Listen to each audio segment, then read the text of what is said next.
Bonjour et bienvenue sur Filf, le podcast qui se demande « Fallait-il le faire ?» Deuxième épisode aujourd'hui de notre série Filf Invite. Avec Alan et Julien, nous recevons aujourd'hui Matt, nom de scène Ghislaine.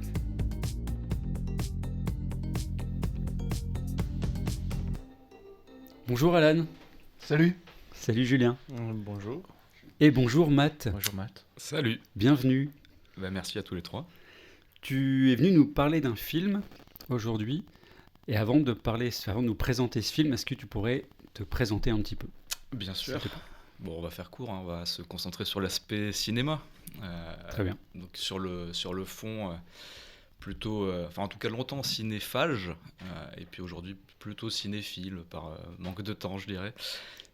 Parcours, donc même au niveau scolaire on va dire, Master 2 ciné à la Sorbonne, et en sortant pas longtemps après, période 2010-2012, j'étais rédacteur en chef d'un magazine qui s'appelait Clap Mag, que vous connaissez probablement pas parce que de toute façon il n'existe plus.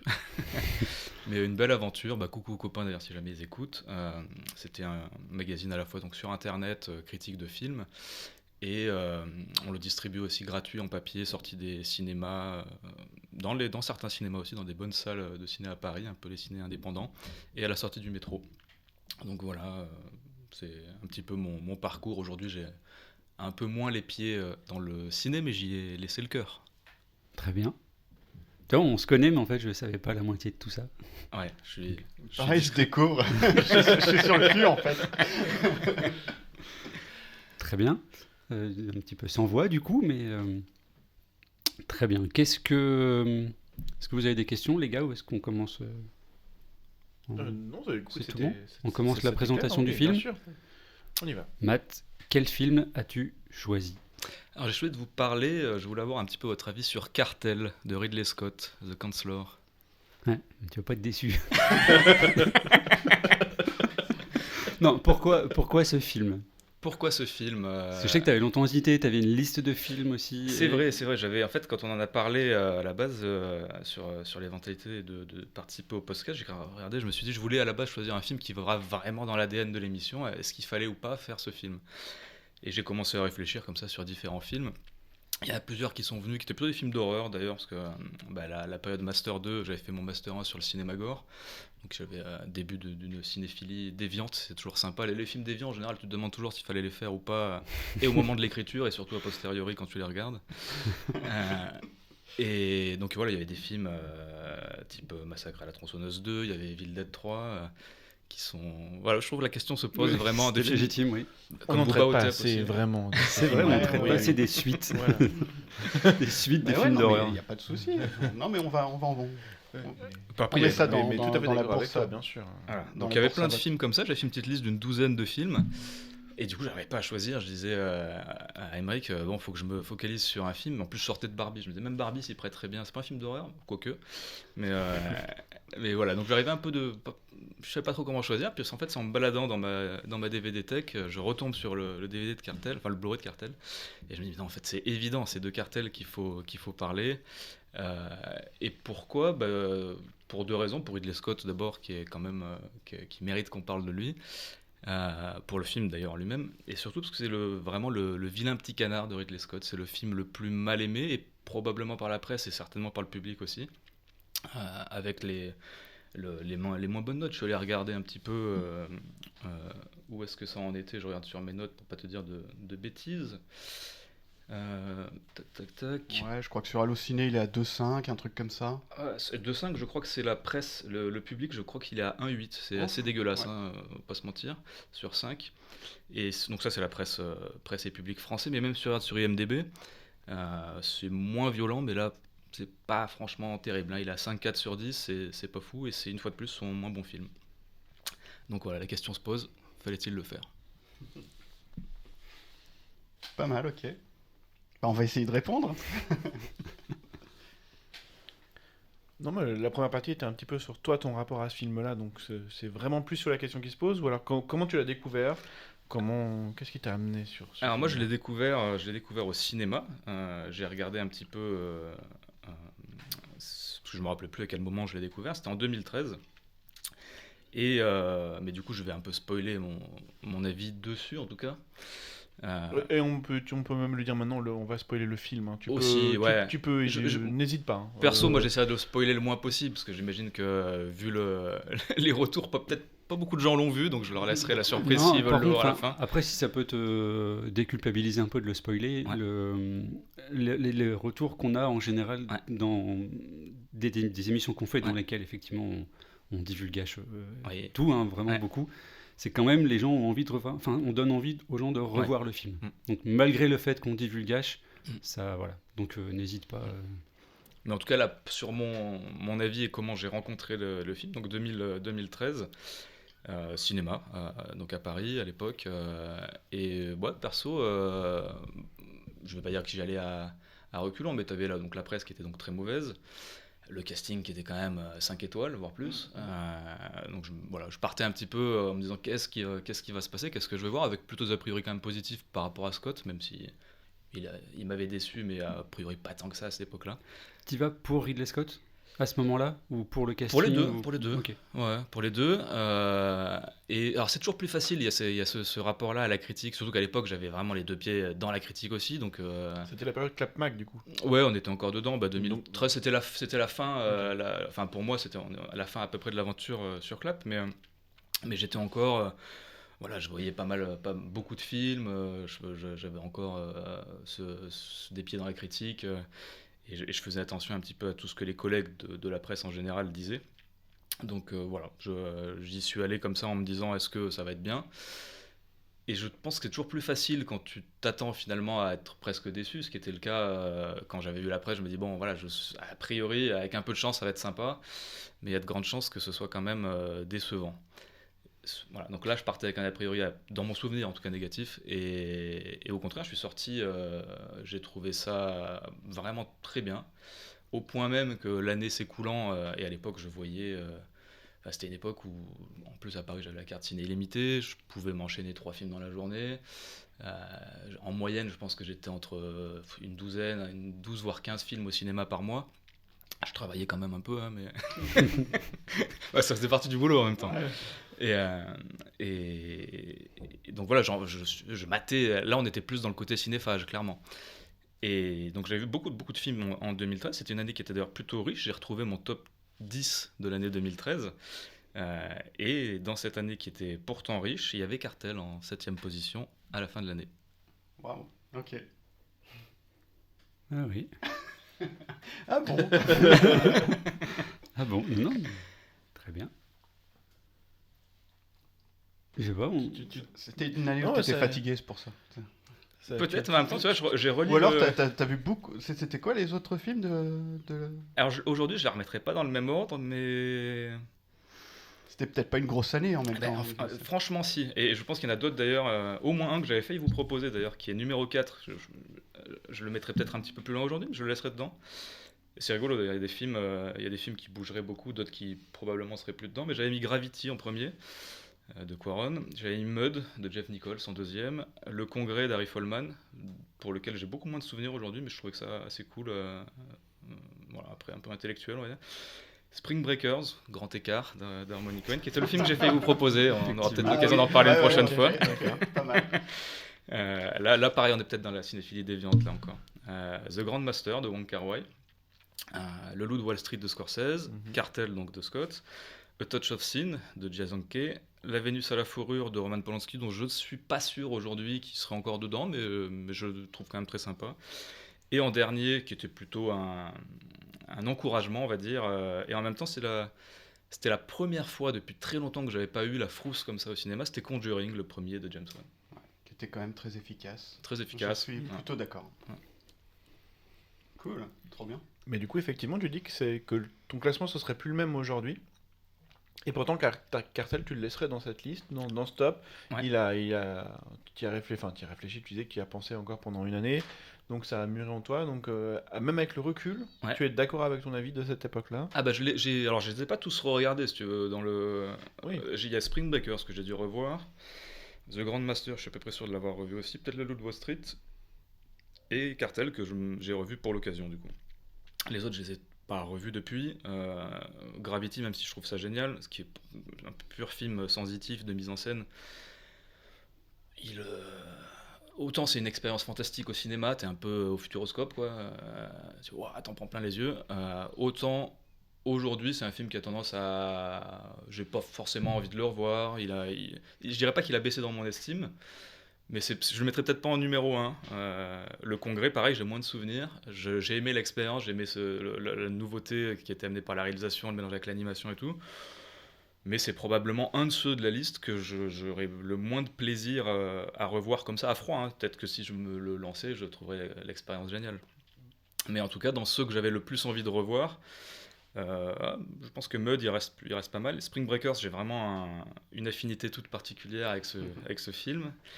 The Grandmaster, c'est peut-être celui qui mûrit le mieux. Il faudrait que je le revoie, mais je le trouve génial.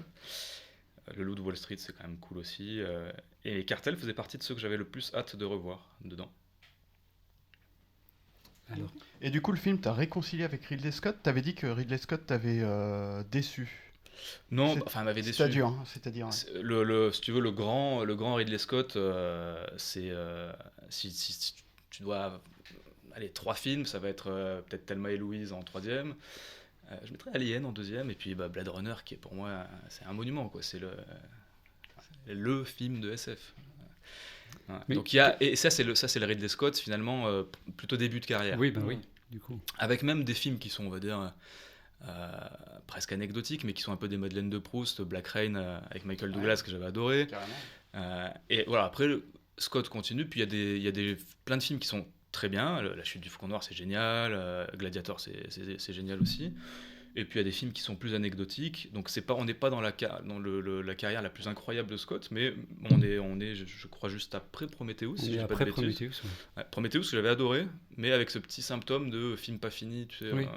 on est obligé d'attendre la suite pour vraiment avoir un avis sur Prometheus. Ça, c'est vraiment dommage. Ouais, et c'est d'autant plus dommage que En la fait, suite, tu c'est finis le Covenant, film, et Covenant, tu as envie de gerber quand tu sors, tellement clair. c'est mauvais. Mais Prometheus, tu te dis, en fait, tu as plus de questions à la fin. Ouais. Tu te poses plus de C'est ça. questions à la fin qu'au début C'est ça. du film, et en fait, c'est toujours un côté très frustrant, quoi, d'avoir ce genre de sentiment. Voilà. Bon, faudra qu'on parle de Covenant, les gars, parce que...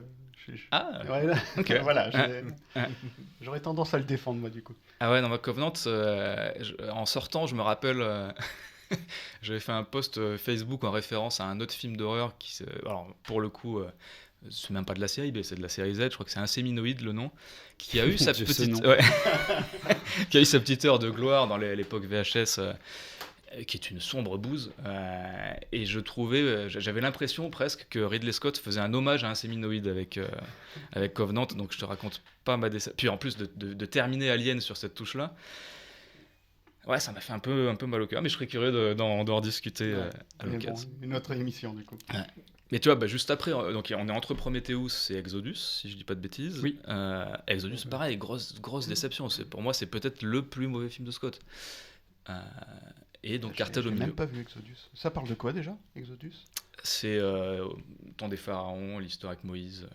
Ah oui, ça y est. Ouais. Oui, ok. Ça y est, je remets. Ok. Voilà. Enfin, pour moi, il rate complètement le film. Il y a rien qui va dans Exodus. Donc pas la période la plus folle de Bah Scott. non, a priori pas la période la plus folle. Et pourtant. Non, c'est très intéressant, en fait. Parce qu'en fait, tu l'avais vu donc à l'époque. À l'époque, tu avais été emballé. Ouais. Et du coup, quand tu l'as vu dans ta Blu-ray Tech, Ouais. Tu t'es dit, non, c'est de celui-là dont il faut qu'on parle. Surtout qu'il avait une liste de 12 films derrière. Ouais, hein. Ça j'aime beaucoup, Bah, en fait. J'aimerais bien en fait, connaître la liste. Ce que je veux dire, c'est que quand tu t'es dit, non, la question fallait-il le faire s'applique à ce film, Ouais. c'est que quelque part, je me dis, il y a une partie de toi qui hésite, en fait. Tu sais, Alors non, moi clairement si tu j'hésite veux pas, nous mais je me soumettre dis la question, soit c'est moi qui ai pas compris, enfin qui est je vais pas dire pas compris le film, parce que pour moi c'est si je l'aime encore aujourd'hui à ce point-là, c'est que j'ai beaucoup d'accroches dans le film, mais je me dis soit tout le monde est passé à côté, et c'est que d'une certaine manière le film est raté. T'as des trucs qui doivent être très beaux, hein. Il y a des gens qui tripent sur un monochrome blanc, moi je vais passer devant et pas comprendre. Et je me dis, s'il n'y a qu'une personne qui tripe sur ce truc-là, d'une certaine manière, c'est un petit peu raté. Donc l'idée, c'était aussi aujourd'hui, le regard est gentiment en train de changer, d'ailleurs, sur Cartel. A posteriori, les langues, certaines se retournent un petit peu et disent « Ah, c'était pas si mal, machin ». Mais le public a toujours pas été au rendez-vous. Et c'était rigolo, d'ailleurs, j'en ai profité en me disant « Bah tiens, c'est l'occasion de le revoir ». Il était toujours emballé dans la DVD Tech. Ah oui. Je l'ai racheté parce qu'il coûtait pas cher. Personne te juge ici. T'achètes. J'ai dû l'acheter. Non, mais tu vois, compulsif. On le tu vois, sait que 4 balles. Oh, génial, je vais le mettre dans la collection. Mais Matt, on le sait que t'es un séminoïde en Blu-ray. Mais je l'ai en DVD, un séminoïde, tu vois. J'ai même pas revendu, j'aurais pu revendre un 6 minutes, je sais pas si je le reverrai un jour. Oh, ça se garde, ça, tu rigoles. Mais ça se garde, ouais. Ne serait-ce que pour la jaquette. Pour moi, je vais aller voir la jaquette. Du coup, j'ai très envie de voir ce Du film. coup, j'ai envie de le voir. C'est ça, surtout si, comme non, c'est un remake de. Bah c'est ouais, ça. d'autant plus. D'autant plus. Mais et j'en ai profité en fait là avec quelques amis du boulot, on s'est fait un petit ciné-club un petit peu. Je leur propose des films. Souvent un petit peu dérangé du bulbe que j'ai envie de partager et que j'ai pas foncièrement l'occasion de proposer à beaucoup de gens, tu vois, parce que c'est le film quand soit tu lis le résumé, soit tu montres le truc, les gens te disent pourquoi on regarderait ça, il y a plein d'autres films. Et du coup là ils ont cette espèce de parfaite confiance en moi hyper plaisante où je peux leur amener des trucs complètement déglingués, ils vont dire bon essayons puis on verra bien. Et la plupart du temps ça marche et on passe un bon moment. Dans des styles très différents, hein. On s'est maté Society de Brian Yuzna, je sais pas si vous l'avez vu, qui est en mode dérangé, quand même pas mal. Yuzna, c'est le mec qui a fait Le Dentiste, donc tu vois, c'est pas un grand. Il y va à la truelle, quoi. Et Society, cool. Ça, on s'est maté des films plus. Là, on est en train de mater les Baby Cars, par exemple, en ce moment. Donc là on est sur de la vraie cinéphilie presque pure. Mais donc voilà, je leur ai partagé des trucs que j'adore et puis des trucs un petit peu plus confidentiels. Et je leur ai proposé, le dernier film qu'on a maté, c'était Cartel, en leur disant si vous l'avez pas vu, on peut essayer ça. Et ça me permettait aussi d'avoir un retour public, finalement. Ouais. Donc j'étais pas sûr de moi, parce que je me suis dit, putain, je vais être le seul pour la première fois avec ce groupe d'amis à prendre du plaisir. Et puis ils vont me regarder en face, et puis ils vont me dire, pourquoi tu nous as mis ça, quoi. Et la projo s'est plutôt bien passée, donc je me suis dit, bon, peut-être qu'ils sont juste polis avec toi. Hein. Peut-être, c'est une possibilité, Parce que ici autour de la table, là, comment vous l'avez vécu, Cartel ? Oui, rentrons un peu dans le concret. Est-ce qu'on commencerait pas par en parler un petit peu, d'expliquer Allons un dans petit le peu dur. ce qu'est Cartel, On va faire un petit résumé du truc, oui, voilà, déjà. parce Ouais. que C'est un avocat. Ce serait le bon moment. Quoi. Ouais, non, C'est un poisson qui veut changer de bocal et qu'en fait il loupe le plus grand bocal auquel il aspire et du coup comme ça il essaie de chercher frétille de par l'eau, terre. il frétille jusqu'à ce qu'il frétille plus. Ouais. J'ai résumé. Voilà, on a résumé. Alors vous l'avez vécu comment ? Non, vas-y plus sérieusement. C'est un avocat, c'est ça, qui essaye de faire un deal avec un cartel. En fait, il essaye de. C'est un avocat qui a déjà un petit peu un pied. Un passif un peu. Voilà, il traite un petit peu avec des gens un petit peu louches, mais lui est plutôt sympathique, au demeurant, très amoureux en plus. Et comme tous les gens amoureux, il fait des bêtises. Et sa plus grande bêtise, c'est de vouloir faire un très beau cadeau à sa fiancée, mais un très beau cadeau, ça coûte cher. Avocat, c'est bien payé, mais pas assez visiblement. Du coup, il décide de faire un gros coup avec le cartel, vu qu'il a quelques contacts. Et on lui dit que tu mets un pied là où il ne faut pas forcément.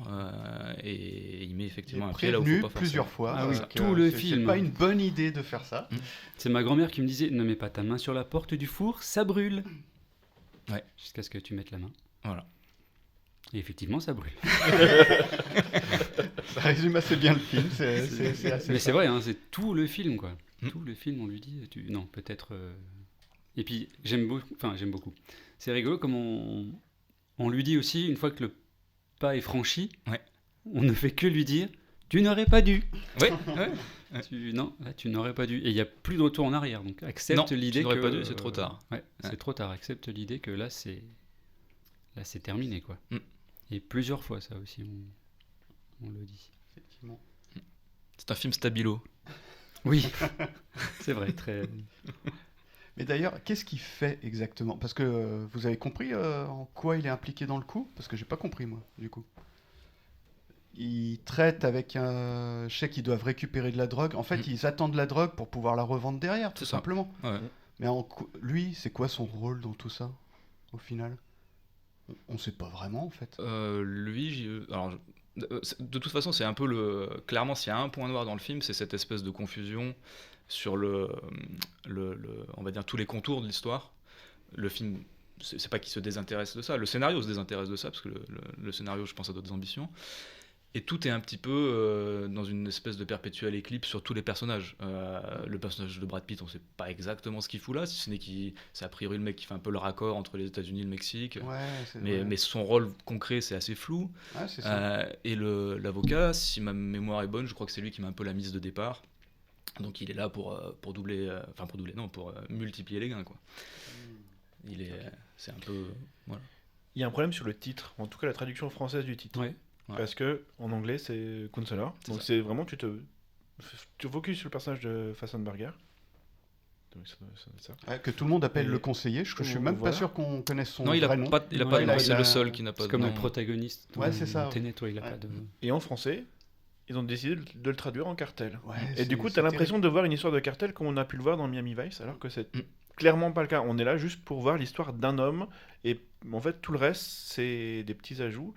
Mais enfin, c'est du détail en fait. On est vraiment pour voir cette progression de cet homme-là. Point. Le reste, on s'en fiche. Mais du coup, c'est plus clair avec le titre original qu'avec le titre français.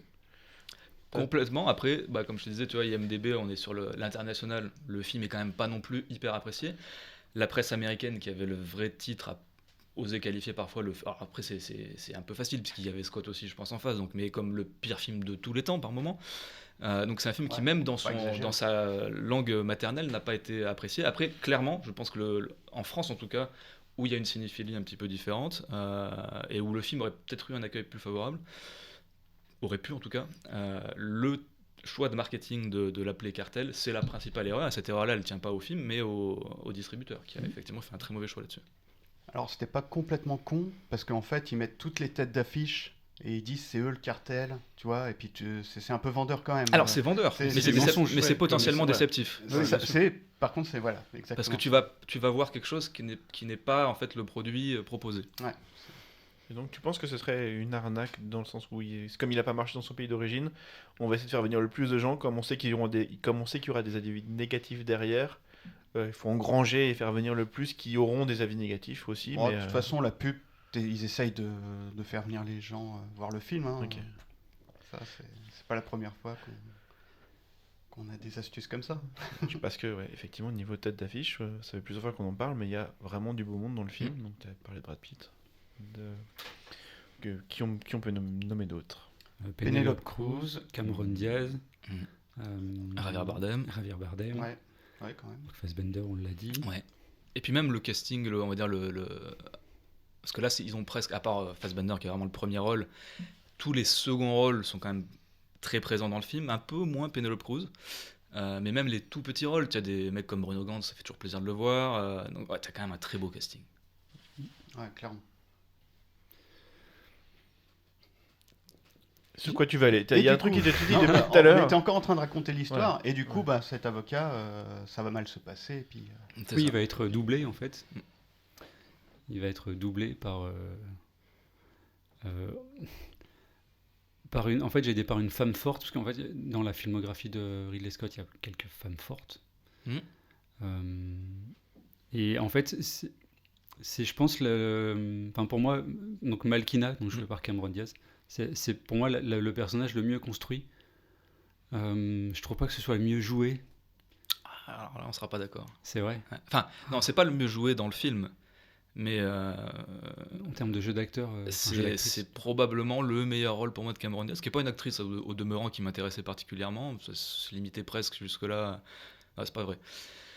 Alors, on va dire The Mask, Marie à tout prix, mais qui sont dans un style très différent et qui tient une fois de plus plutôt de l'écriture que du jeu. C'est pas vrai, parce que si t'as pas quelqu'un en face qui sait jouer ce type d'écriture-là, c'est compliqué. Ah ouais. Mais voilà, ça n'a jamais été une actrice, à part dans des rôles peut-être comme dans La peau de John Malkovich, où elle propose des trucs un peu différents, puis assez cool. La carrière de Cameron Diaz, c'est une vedette et tout. Je pense qu'elle a été un peu vedette aussi, peut-être plus pour son physique à la base que pour ses vrais talents d'actrice. Et là, je trouve. Elle a son petit caractère aussi, Cameron Diaz. Ah oui, et elle a réussi à vendre aussi cette image-là d'elle. Elle est sympathique. Elle est sympathique au demeurant. Son meilleur rôle, c'est dans The Holiday. The Holiday, oui, c'est très bien ça. Ouais. Non, mais on est pas obligé d'être Bah, d'accord. pour moi, son meilleur rôle, je pense que c'est dans Cartel. Ok. Et pour moi, c'était dans, tu vois, on disait un casting 5 étoiles. C'était l'étoile la plus bancale du casting, je trouvais. Et au final, je dirais pas qu'elle vole la vedette à tout le monde, Mais mais ça pas sort loin. le mieux. Mais Ouais. comme tu disais, en fait, c'est l'écriture qui fait qu'elle s'en sort le mieux, je pense. Oui. En partie. Et Ouais. Après, Fassbender, pareil. Enfin, je rejoins ce qu'a dit Alan et Julien. En fait, il n'y a pas tellement de. Enfin, pour moi, il n'y a pas tellement de substance en dehors du fait qu'il soit amoureux et qu'il va tout perdre. Enfin, j'ai pas d'affinité pour ce garçon en fait.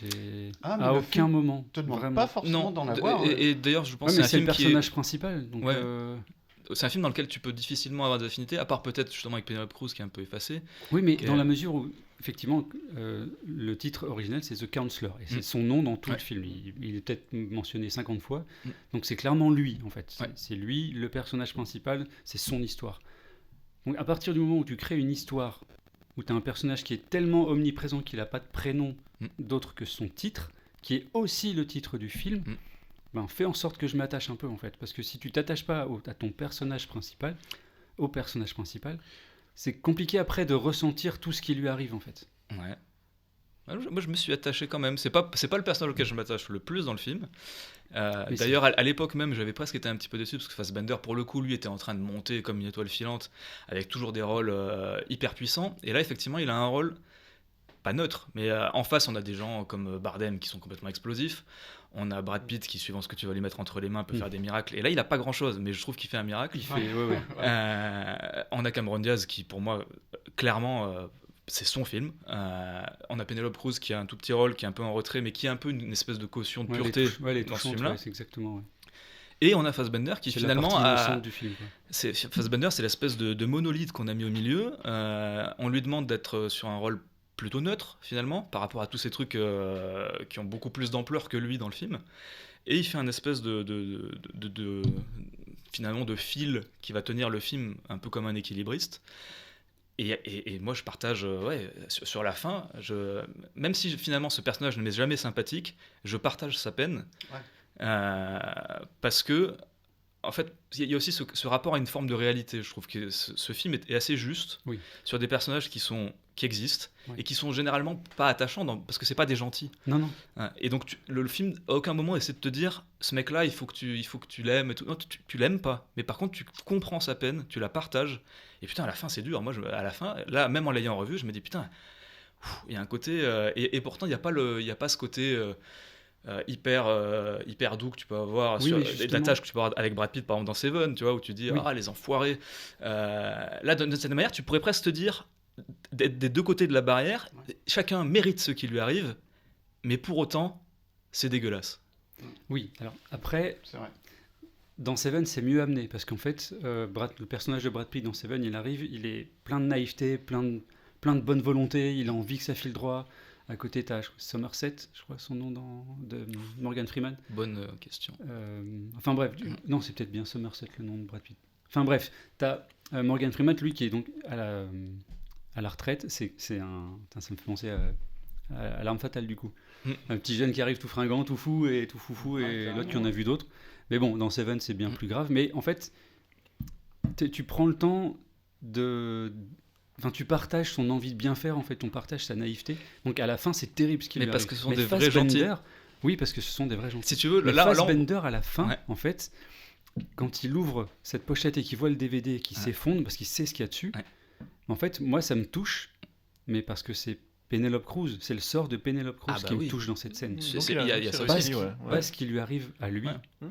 Bien sûr. Moi je me dis c'est ce qu'elle a vécu, elle. Mais c'est le seul truc que tu crains tout le film en fait, c'est qu'elle finisse comme ça. Mais on nous pas le dit parce que ça va aller, oui bien sûr, mais c'est peut-être le seul espoir que tu vas avoir dans tout le film, c'est de dire bon bah peut-être qu'il va pouvoir. Mais alors non, d'espoir j'en ai pas. Enfin je rejoins ce que tu dis. De toute façon le film te dit très vite qu'il y en a pas. L'espoir tu sais où tu peux te le foutre. C'est clair. En fait déjà parce qu'on passe son temps à nous dire, enfin les personnages gravitant autour du conseiller ne passent leur temps à lui dire que c'est fini.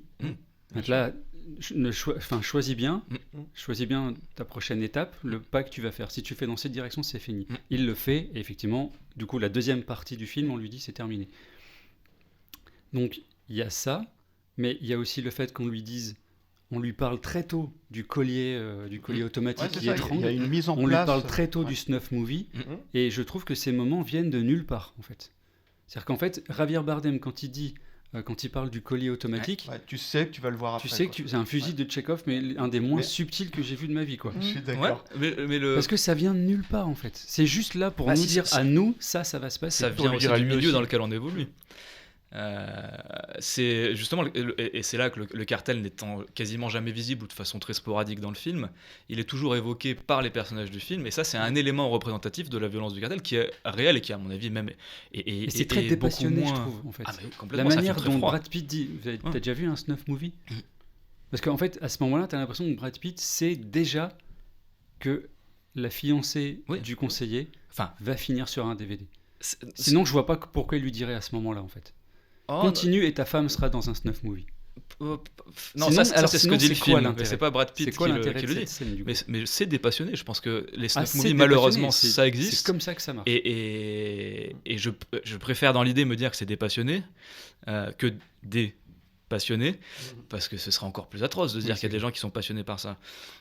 Donc il y a un moment où et le film te montre ça, il y a ces pessimismes et cette noirceur aussi qui je pense lui nuisent, mais qui existe et qui existe a fortiori a priori dans ce monde-là, qui est un monde d'une noirceur absolue et d'un pragmatisme. Voilà. Mais que tu vois à tout niveau, la scène aussi froid, où t'as cette scène qui est pour le coup une des scènes les plus gratuites du film, parce que là on n'est même plus dans le sur la voiture. Alors non, ça on en reparlera. C'est une autre forme de gratuité. Non, la scène où avec deux personnages d'ailleurs que tu n'as jamais vu, que tu ne reverras pas, vers la fin, quand ils ouvrent le tonneau et que tu as le mec qui est en train de fondre dans l'acide. Oui, c'est vrai. Voilà, c'est un élément de plus pour... Il faut avoir de l'humour quand tu es dans ce milieu. Non, mais pour catégoriser la violence du cartel, et qui est une fois de plus très froide, mais rigolote ce moment-là, parce que là on a plus il y a un détachement, et là on n'a plus d'accroche, parce qu'on ne connaît pas la personne qui est dans le baril, mais il a une maman aussi, et si on te racontait son histoire, tu auras envie de pleurer, parce que probablement, même s'il a fait une couille, il mérite probablement pas de finir en train de fondre dans un baril d'acide. Et là, le film... Mais on est dans un film où chacun mérite ce qui lui arrive. Alors, oui et non. Voilà. Oui et non. En tout cas, où chacun sait d'emblée que c'est une des possibilités. Sauf la fiancée. Sauf la fiancée, effectivement. Et pour moi, c'est pour ça que cette scène du DVD, elle est terrible, parce que c'était la seule chose pure dans ce film, en fait. Penelope Cruz, c'est le seul, c'est un diamant. Je pense que c'est pour ça qu'il y a cette scène. Donc le message du film est bien passé chez toi, quoi. Tu l'as très bien compris. Oui, en fait, mais c'est ça que je reproche à ce film, en fait. J'y viens, du coup. C'est qu'en fait, il est sur le fond, mais il est très bien. Il y a tous les éléments pour faire un bon film, en fait. Ce qui le gâche, c'est les dialogues. Alors là, on n'est pas d'accord. Pour moi, c'est un film de dialoguiste. Ouais, non, je suis d'accord. Les dialogues, c'est très, très, très particulier. Pour moi, notamment au début, c'est chaud. Et je pense que c'est une partie... les dialogues, ça a causé le public n'aime pas le film. C'est pas tant les dialogues, du coup, c'est la manière dont ils sont amenés, en fait. C'est le contexte dans lequel ils sont amenés. Et du coup, j'ai un exemple. C'est la scène où le conseiller arrive voir son pote Rainer, du coup, Javier Bardem. Et Javier Bardem a l'air effondré. Donc le conseiller lui demande mais qu'est-ce qui t'arrive? Et il dit les femmes, mec, les femmes c'est terrible. Enfin bref, je sais pas comment il dit ça, c'est un danger ou bref. Enfin je les comprends pas en gros. Et il lui dit raconte. T'as quoi comme exemple? C'est quoi comme machin? Donc il lui donne un exemple. Et Javier Bardem lui donne un exemple qui s'est passé il y a un moment en fait. Il dit en fait un jour Malkina elle a fait l'amour à ma voiture. Comment ça elle a fait l'amour à ta voiture? Donc s'ensuit une scène que je vous laisse découvrir dans le film. Mais c'est là où le film m'a perdu en fait. C'est que cette scène, pour moi, elle est gratuite. Elle n'a rien à faire là. Il y avait 1000 autres scènes que tu pouvais montrer à ce moment-là. Je ne vois pas à quoi ça sert de nous montrer le personnage de Javier Bardem touché à ce moment-là par une histoire qu'il a vécue il y a plusieurs mois de ça, en fait. S'il m'avait dit... Si la scène, c'était « Hier soir, Malkina, elle a fait l'amour à ma voiture. » Enfin, elle a baisé ma voiture, exactement. Hier soir, genre, ou ce matin. Là, d'accord, ça le touche. Il est chamboulé de ça. Mais non, il est chamboulé parce que... Ça s'est passé il y a des mois de ça, en fait. C'est un traumatisme. Oui, non, mais ce c'est traumatisme, il le vit pas dans les 50 scènes où tu le vois avant, en fait. Alors non, il y a une autre raison Parce à qu'il ça. est, il est présenté aussi comme un personnage extravagant, un petit peu d'ailleurs futile. Ce qui est, et je trouve là Bardem excellent, et le scénariste aussi, on en parlera, parce que c'est donc Cormac McCarthy, ouais. qui est à la base plutôt un grand écrivain, adapté notamment par les frères Cohen avec à nouveau Bardem, qui était un de ses meilleurs rôles. C'est Ouais. clair. Et là, c'était la première fois qu'il écrivait justement un Voilà, scénario. c'est son Ce qui premier peut scénar expliquer aussi original. les dialogues un peu Donc étonnants. C'est ça, c'est un film livre. C'est écrit comme un livre, clairement. Et c'est pas tant l'histoire, une fois de plus, puisque l'histoire, comme je dis, elle est confuse. Et même si elle n'était pas confuse, Volontairement, je pense, en plus. bah oui, parce qu'en fait, c'est une histoire clairement de série B. C'est-à-dire qu'il n'y a pas énorme d'enjeux. On a déjà vu ça 1000 fois. C'est sympa, mais c'est pas.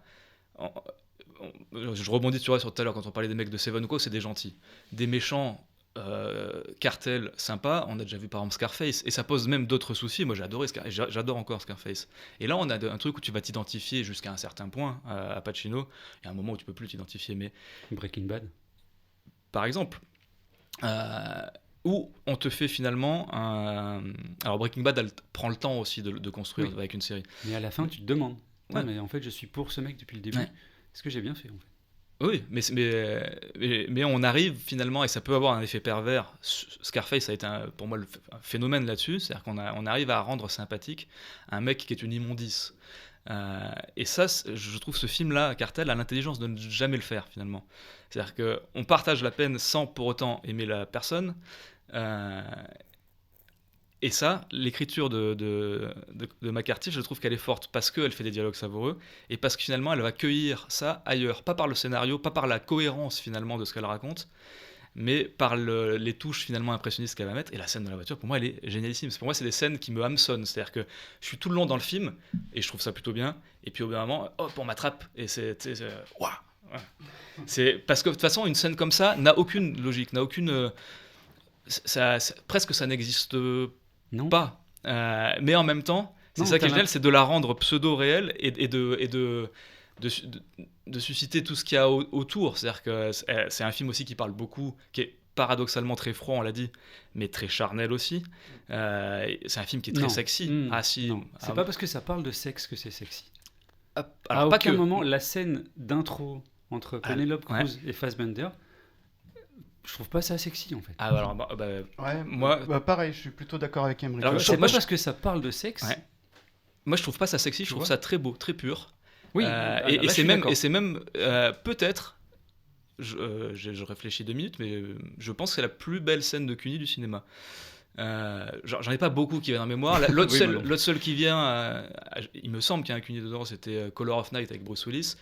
Pour le coup, un sombre navet. Oui, effectivement. Mais scène incroyable. Bon, alors j'avais 10 ans, hein, je pense, peut-être 12 ans. Donc forcément, j'ai un rapport différent. Déjà à l'époque, j'avais trouvé le film pas bon. Mais cette scène me hante. Parce que Jeanne March est magnifique en plus dedans. Donc il y a un truc où, encore aujourd'hui, j'ai l'impression de la revoir, l'image. Et tu as les poils qui vont se lever un peu sur les bras. Mais même cette scène, je suis sûr, est mal tournée. On est sur de l'érotisme de M6 à 23h. Là, je trouve que dans cette scène-là, d'emblée, tu vois l'amour sincère Oui. et beau qu'il y a entre ces deux Oui, personnages. c'est sous les draps Voilà, blancs. donc en fait, je dis sexy, mais sexy, c'est clair, c'est pas le vrai mot. C'est une scène, c'est une vraie belle scène d'amour. Oui, si, là, je suis d'accord. Sous un drap blanc, comme ça, ils sont dans leur monde à eux, dans leur bulle. Ouais, mais Là, leur oui. dialogue est un petit peu bizarre quand même. Tous les dialogues sont Ouais. bizarres. Les dialogues sont lunaires. Au début, Mhm. c'est vraiment étrange, quoi.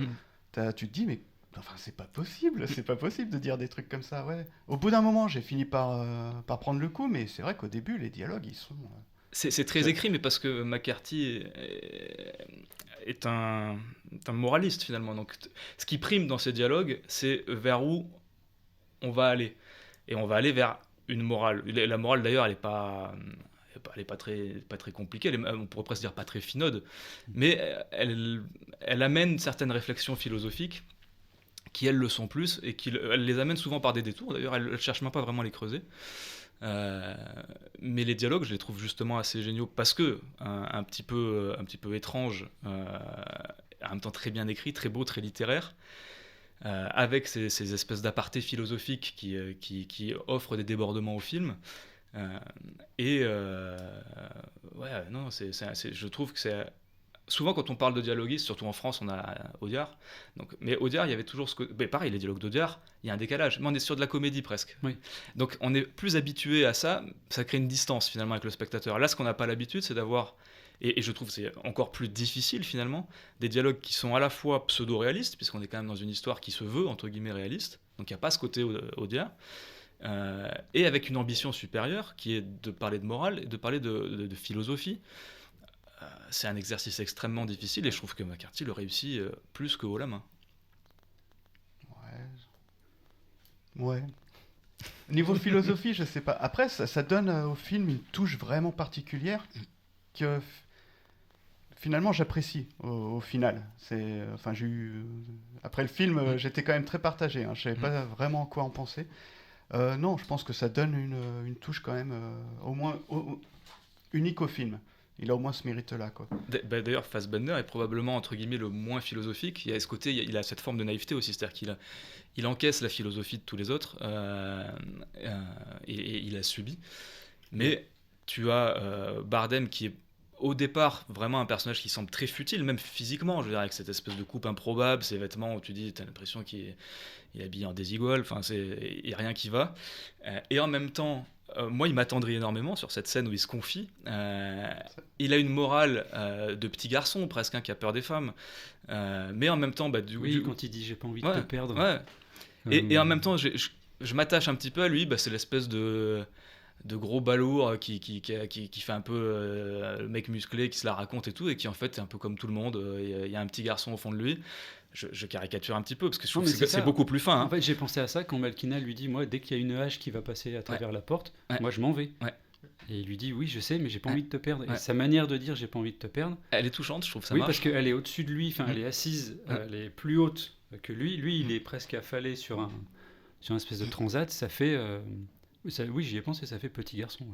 On a toujours ce rapport aux femmes dans tous les personnages du film. Du coup, pour revenir à cette scène, c'est l'explication aussi de cette scène et pourquoi il parle de ça. Parce qu'il sent bien que Malkina, il en a peur, puis il est fasciné par Malkina et il en a peur aussi en même temps. Il sent bien qu'il arrive vers sa fin à lui, parce que il le dit à un moment donné, il dit que Malkina c'est comme... être avec une mort douce et lente, ou je sais plus comment il parle de ça, mais il y a un dialogue un peu comme ça à un moment donné. Et c'est pour ça, du coup, cette scène qu'il évoque ça à ce moment-là. Parce qu'il sent bien que Malkina prépare... il le ressent plus qu'il le sait, en fait. Et il a besoin d'en parler, en fait. Au moindre danger, elle est partie, quoi. Ouais. Oui, non, mais c'est elle. C'est bien la plus intelligente du film. C'est elle le danger, surtout. C'est surtout elle le danger, effectivement. Et il le ressent. Et c'est pour ça, du coup, qu'il y a cette scène et qu'il en parle. Il y a une explication à ça. Moi, ce qui me dérange dans cette scène, par contre, ça m'a accroché. Moi, je suis d'accord. Pareil que... dans cette scène, surtout quand tu essayes d'imaginer le poisson-chat contre la vitre. Voilà. Ça, et puis des détails. Dans le jeu d'acteur, le regard de Bardem, il est génial. C'est-à-dire que tu te projettes instantanément, tu as envie de rentrer dans sa tête et d'avoir ses yeux, quoi. Limite, et d'être choqué presque. Tu te dis, je m'en fous, je serais choqué moi aussi, mais c'est incroyable. C'est comme une éclipse, tu sais que tu ne dois pas regarder, mais tu vas regarder quand même. Pareil, ceux qui nous écoutent, faut voir le film pour comprendre le truc. Ce qui me dérange, c'est la fin de la scène, où finalement, l'avocat, il dit « Mais pourquoi tu me parles de ça ?» alors qu'il lui a demandé de raconter cette histoire. Et je trouve que ça fait un final de scène un peu étrange, encore une fois. C'est pas le meilleur, mais après, je comprends aussi... je pense qu'il y a une forme de politesse des fois dans les rapports sociaux, tu demandes aux gens des trucs, et puis les gens ils commencent à partir sur une vraie et tu dis attends, je t'ai un peu juste demandé si ça allait, quoi. C'est trop d'informations. Trop d'informations. Ah oui, c'est peut-être ça, effectivement. Mais c'est plus une ruse, effectivement, pour finir la scène. Mais tous les personnages sont comme ça, et c'est toujours un peu gratuit. Brad Pitt, qui est un des personnages qui a, pareil, peu finalement de place, et qui se la crée, je trouve, par le rôle qu'il a, mais aussi par les dialogues et par la façon dont c'est amené. Et tu as ce rapport aux femmes encore avec Brad Pitt. Tout le long c'est traité, le rapport aux femmes. Mais Brad Pitt, pour moi, c'est presque un des... Alors, non, pas forcément un des plus hauts personnages de film, mais en tout cas, c'est peut-être le personnage de cinéma dans lequel je me suis le plus identifié. Et dès qu'il s'est mis à parler, t'as ce premier dialogue là où ils se retrouvent dans le bar, Et très vite, pareil, les personnages se dévoilent alors qu'il y a pas, ça se passerait jamais comme ça dans la vraie vie, mais ça passe. Et t'as ce truc où il dit qu'en gros il aurait pu être moine, mais que voilà, s'il l'a pas fait, c'est une fois de plus pour les femmes. J'ai trouvé, moi je la raconte très mal, je sais plus comment elle est écrite, c'est exactement cette phrase, mais je l'ai trouvé magnifique. C'est une phrase que j'aurais aimé écrire. Et d'emblée, du coup, j'ai eu de la sympathie pour le personnage de Brad Pitt. Et plus il va évoluer, et c'est un personnage que j'adore. C'est un genre de bouddhiste cynique, avec un look improbable de cow-boy. Enfin, même ça, même quand tu le vois physiquement, on va dire, tu te dis, on est presque plus proche d'un Burn After Reading où il va être ridicule. Et en fait, non, il est toujours un peu en équilibriste, et au contraire, je le trouve extrêmement classe. En fait, c'est cette lucidité, je pense, qui l'ancre à ce point-là. Tu sais, quand il dit les femmes, enfin, qu'est-ce qui vous empêche, quand le conseiller lui demande, mais qu'est-ce qui vous empêche d'être moine, en fait, il dit les femmes, et cette manière dont, effectivement, ces deux mots, mais la manière dont il sort ces deux mots, il sait très bien que ce sera sa perte, en fait. Oui. Ah oui, c'est le personnage le plus lucide du film. Hein, clairement. Oui, clairement. Ouais.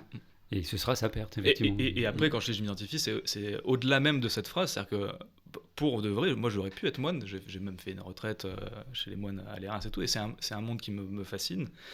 Il y a plein de moments où je me dis, putain, j'irais bien quand même, dans quel monde absurde on vit. Et une des fois d'ailleurs dans ma vie où j'étais le plus à l'aise dans mes journées, et dans le fait de travailler, c'était dans ce monastère où je travaillais pour une communauté, et où il y avait une forme de simplicité. Voilà. Et effectivement, qu'est-ce qui m'en empêche? C'est les femmes. Voilà. Mais vraiment, c'est-à-dire que c'est un personnage, c'est une version de moi dans le multivers, Brad Pitt. J'allais te demander, dans toutes les philosophies qui étaient déballées, parce qu'on en voit plusieurs, en partant du vendeur de diamants au départ, avec tous les personnages dont on a un peu parlé le long du film, lequel te parlait le plus? En fait, la réponse, elle est là. C'est clairement Brad Pitt, ouais. Mais pour autant, le summum pour moi de philosophie arrive au moment où tu t'y attends presque le moins.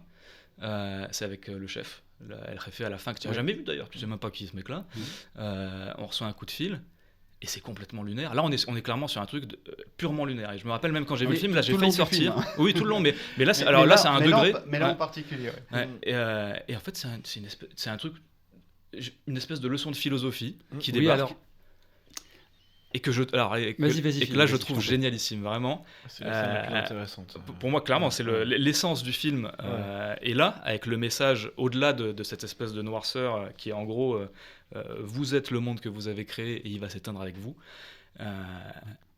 Le film m'a un peu presque perdu à ce moment-là parce que je me dis, dans quoi il va le film? Et en même temps, la scène se passe, et à la fin de la scène, j'étais complètement scotché. Je trouve que l'acteur, qui est pour le coup un acteur un peu moins connu, il joue cette scène à la perfection. Fassbender en face, et c'est là qu'on voit qu'il est quand même excellent. Il dégringole à la fois. Ouais. Et ça se voit sur le visage, tout est très très bien joué. Elle est très belle cette scène, je trouve. C'est vrai. Une fois de plus, elle finit sur un pied de nez, parce que le mec il dit bon bah voilà, allez, je vais peut-être faire une sieste. Oui. Et en fait, c'est ça. En fait, le truc, je l'ai vu une première fois et je l'ai revu hier soir. Et en fait, en le revoyant hier soir, cette scène, je me suis dit, parce que la première fois que je l'ai vu, je me suis dit, en fait, non seulement elle se fout de la gueule du conseiller, mais en fait, il se fout de la mienne. À dire des trucs plats comme le monde dans lequel vous aviez fait le choix n'est pas le monde dans lequel ce choix a été fait. Ouais, ok, d'accord. Mais c'est exactement comme tu dis là, cette fin de communication, quand il dit une phrase et puis il finit par « puis je vais peut-être aller faire une sieste ». Et clic, il coupe. Et en fait, là, je me dis « non, en fait, c'est le dernier clou dans le cercueil du conseiller, en fait. » Et je pense qu'à ce moment-là, je me suis dit, j'étais fatigué, mais je me suis dit hier soir, peut-être que McCarthy sait ce qu'il fait. Peut-être. Parce qu'il y a quand même des scènes complètement, moi, qui me sortent, comme le coup du Malkina qui baisse la voiture. Ça, je trouve... C'est pas tant la scène, je me suis mal exprimé tout à l'heure peut-être, mais c'est pas tant cette scène, c'est la manière dont elle est amenée, en fait. Encore une fois, si Javier Bardem dit... Hier soir, elle a fait ça, c'est frais dans sa tête, il peut être chamboulé à ce moment où il voit le conseiller. Mais non, c'était encore une fois il y a plusieurs mois, il n'y a pas de raison qu'il lui sorte l'anecdote maintenant. Il y a une raison, je l'ai dit en plus. Je suis pas d'accord avec ça. Et la deuxième, c'est ce piège tendu au motard, en fait. Ouais. Mais dans quel monde ça existe, ça? Ça veut dire que Alors à c'est partir... possible, Non, non, mais attendez. ça Attendez. veut dire, enfin, il prépare ça toute la journée, ça veut dire qu'il n'y a aucune Exactement. autre voiture qui passe. Il y a aucune Ça me voiture perturbe qui un vient. peu, ouais. Non, au bout d'un moment, Au c'est pire, trop un fil qui se alambiqué. lève, tu sais, au dernier moment, il lève le Mais fil au c'est dernier moment, alambiqué pourquoi de pas, ouf. mais- Enfin, tu tends un câble au moment où il arrive, quoi. Ça le coupe en deux, le mec. Il n'a pas besoin de couper pile sa tête. Si tu le Oui, coupes non, en alors deux, ça, c'est tu récupères super la tête important quand dans le même. film, le décapitage, parce que ça parle que de ça. Décapitation. Et je crois que tous les morts sont comme ça dans le film. Il y a vraiment Bah, un- pas tous, oui. parce qu'il y a t'as la scène avec le de Javier fusillade Bardem, aussi. il se prend Ah une oui, balle. oui, Et c'est vrai. Javier Bardem aussi. Ah oui, c'est vrai. Puis t'as la scène de Quand même. fusillade avec Mais le petit parti cartel de Pénélope, on sait pas. Ça reste mais- des morts signatures dans tous Voilà. les cas, Oui. donc C'est parce que je c'est crois que pas une mort pour le tuer, c'est une mort pour dire ça a été fait comme ça parce que Parce c'est que telle c'est personne le cas. qui l'a fait, quoi. Ouais, ouais. C'est un signal. C'est En presque même la temps. signature du cartel, en fait, la ça. décapitation, du coup. Quelque chose comme ça. Ok. Ouais, bien vu, effectivement. C'est un peu tiré par les cheveux, j'ai trouvé. Oui, mais comme je dis, c'est un film qui n'a pas véritablement d'ambition de réalisme plus que ça. Enfin, en tout cas, c'est loin d'être son premier souci. C'est à la fois un film qui aurait pu être un documentaire. Mm. S'il avait voulu faire un documentaire sur les cartels, Ouais. ça aurait été ça, mais bon, avec des dialogues du coup beaucoup plus Comme naturels. Michael Mann, du coup. Voilà. Mais donc niveau réalisme, moi, je pense qu'on est pas mal. Et en même temps, c'est fait avec quelqu'un qui écrit de très bons dialogues et quelqu'un qui fait de très beaux tableaux pour ces scènes.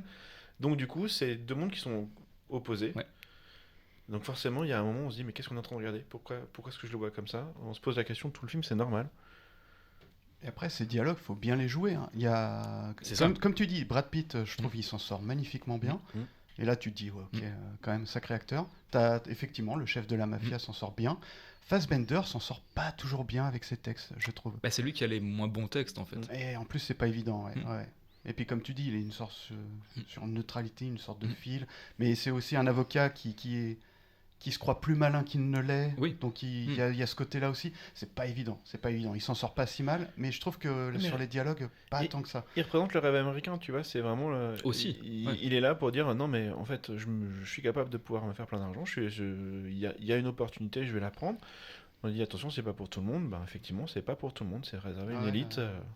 Il y a une sorte de réalité alternative, il rentre dans une réalité autre qui le dépasse complètement.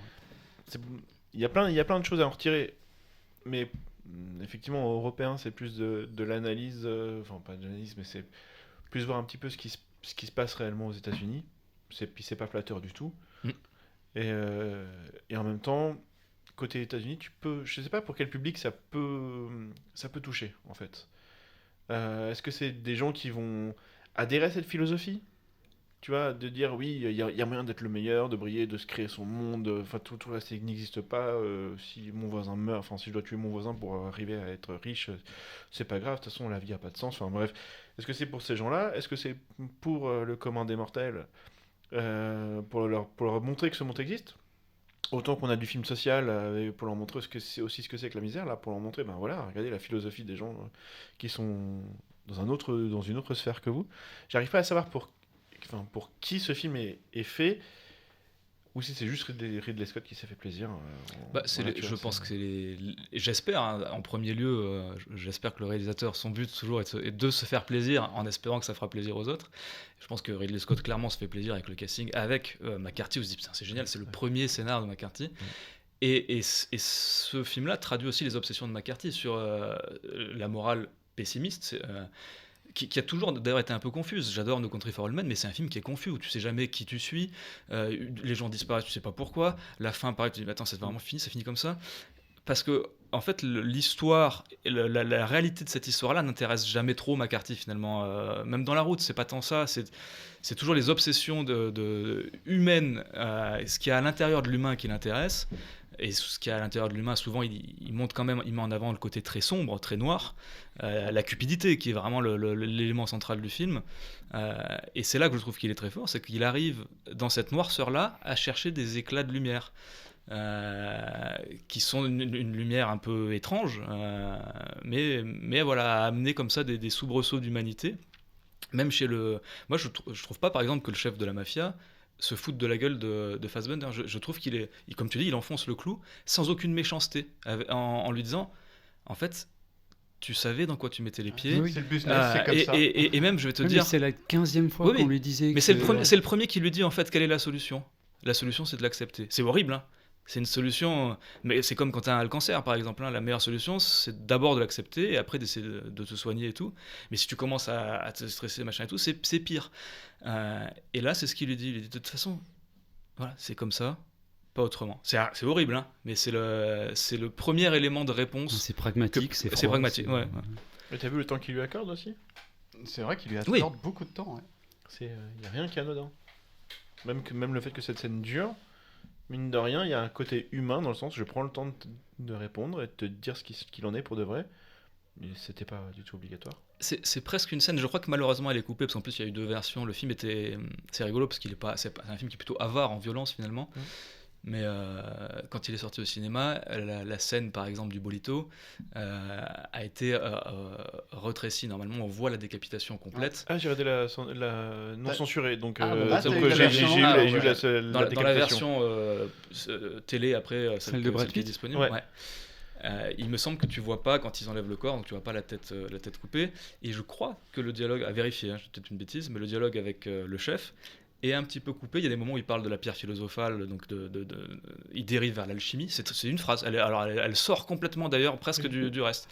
Mais voilà, le film ouvre comme ça des micro-portes en disant au spectateur si tu as envie, va fouiller un petit peu. Et c'est presque un dialogue celui-là avec le dialogue du chef que je me serais plus attendu à voir, tu vois, la même année en 2013 dans le Wong Kar-wai The Grandmaster qui pareil faisait d'un côté des chaînes de baston géniales et puis de l'autre côté des dialogues philosophiques ultra condensés où tu te disais presque on me met des morceaux de joyaux dont je ne sais pas quelles sont leur envergure. Et du coup tu as une philosophie qui est comme ça complètement à la fois donnée presque jetée en pâture mais sans en avoir les contours, sans en avoir la profondeur réelle. Et du coup tu te dis mais pourquoi on me dit ça, parce qu'en fait on me donne pas les armes pour l'appréhender. Et McCarthy a aussi ça, parce que je pense que justement il nous prend pas pour des idiots et il se dit voilà, le public va en prendre ce qu'il voudra en prendre, mais c'est pour lui, je pense, vraiment la vision de l'humanité et de différentes parties de l'humanité, d'une humanité qu'en plus on côtoie peu, qu'on n'a pas envie de côtoyer, et pour lesquels il arrive finalement à ramener de l'humanité alors qu'on est presque au bout d'un moment, on n'est pas loin de l'enfer, quoi. Et les dialogues en plus, dernière chose sur les dialogues, justement le film est avare en action, plus ou moins. Il y a très peu de scènes d'action, puis elles sont assez courtes la plupart, à part un peu la scène d'ailleurs de tir avec la course-poursuite. Voilà. Et les dialogues sont quasiment des scènes d'action, c'est-à-dire qu'ils ont cette espèce de crescendo, ils montent sur un rythme, et même des petits dialogues. J'en avais noté un qui a vraiment cet aspect-là, c'est quand il va voir la mère de celui qui fait de la moto et qui est en prison elle aussi. Et tu as toute une scène qui est un petit peu plus légère, parce que son personnage, elle, est pas très intéressant. C'est plutôt Fassbender qui mène la danse, pour le coup, ce qui est rare dans le film.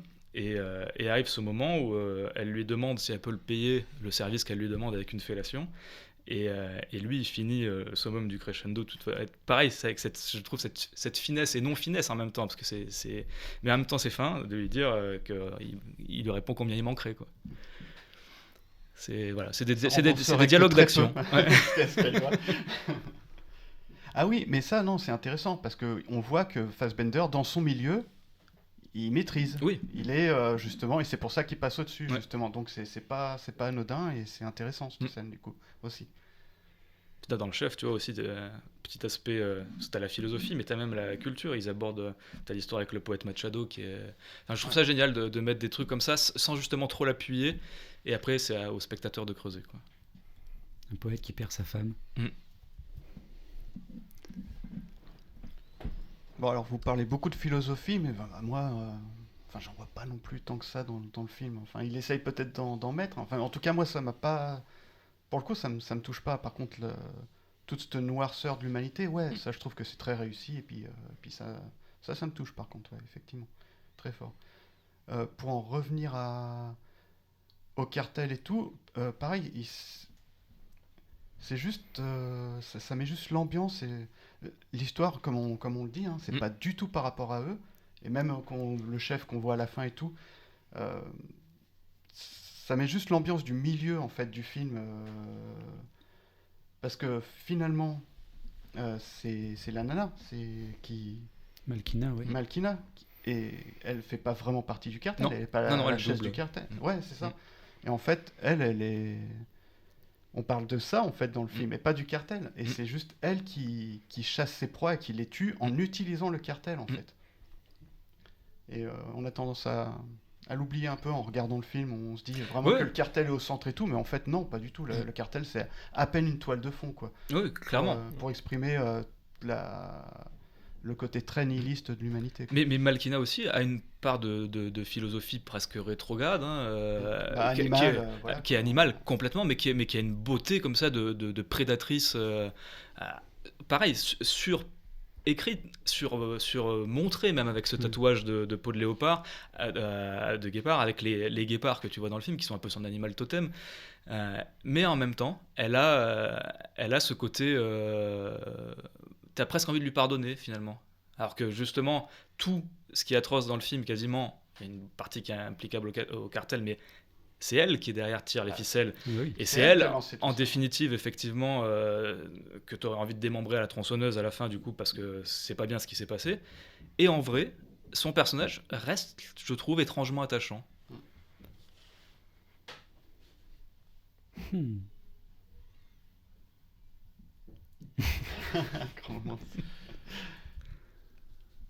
Je pense que Ouais. le contexte dans lequel tu vas voir le film t'aidera à le voir en l'impression ou pas, vraiment. Et le fait Possible, oui. de savoir ce que tu vas voir, vraiment ça peut changer ton avis sur le film.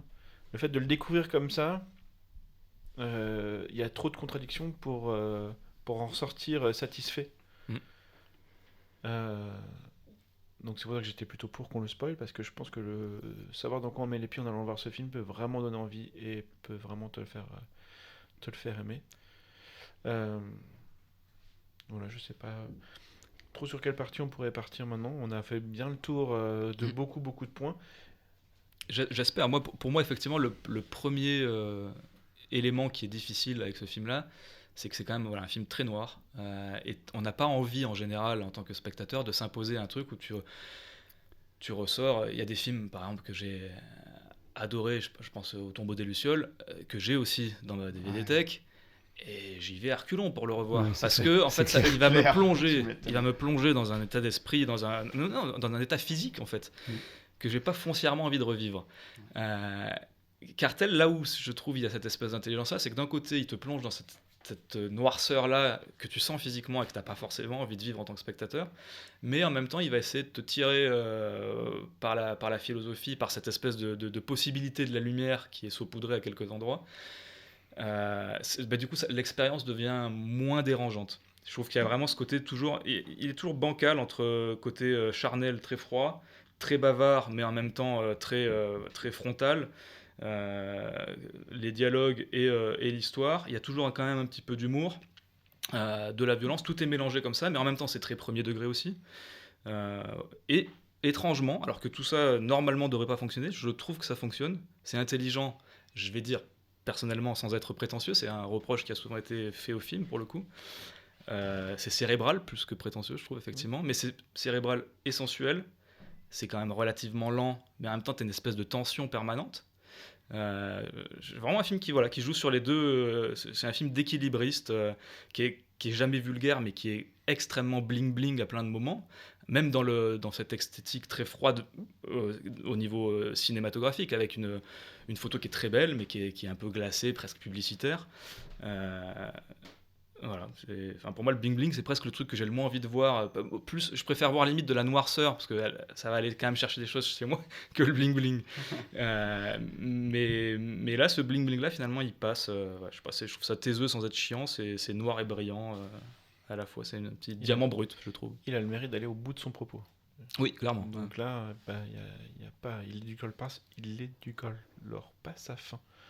Du tout. Et c'est souvent un reproche qu'on fait au film en disant en fait, il aurait pu mourir, pourquoi il revient magiquement? Voilà. Là, non. Là, on va au bout, on tue les gens. De manière très froide, hein, les morts sont... Il y a des morts marquantes. Et les morts sont marquantes. Voilà. Ouais. Un bon mort de film va te marquer. Et de toute façon, pour avoir un bon film d'adulte, on va dire ça, il faut que quelqu'un meure à un moment. Et que tu t'en souviennes. Là, il y en a. Alors, je dirais pas le motard, je dirais qu'effectivement c'est plus le Bolino dont on Ouais. parle au début. Oui. Et C'est d'arriver, l'amorce la plus spectaculaire, mais les autres sont presque poum, Barden, poum, balle, Ouais. hop, allez, adieu Barden, hop, on passe à autre chose. Mm. C'est froid, quoi. Le Bolino, ouais, c'est peut-être le moment le plus spectaculaire du film. Et en plus, je pense que cette noirceur du film, elle a un écho aussi tout particulier. Je disais, Scott, j'espère qu'il a pris du plaisir. C'est vrai, mais ça arrive aussi au moment où il perd son frère. Tony Scott se suicide. C'est le deuxième film qui est dédicacé par Scott à son frère. Mais c'était en plein milieu du tournage, en plus. Ouais, et je pense ouais. qu'il y a vraiment aussi... Scott devait être dans cette noirceur-là, à ce moment-là. Donc je pense qu'il a bien retranscrit aussi.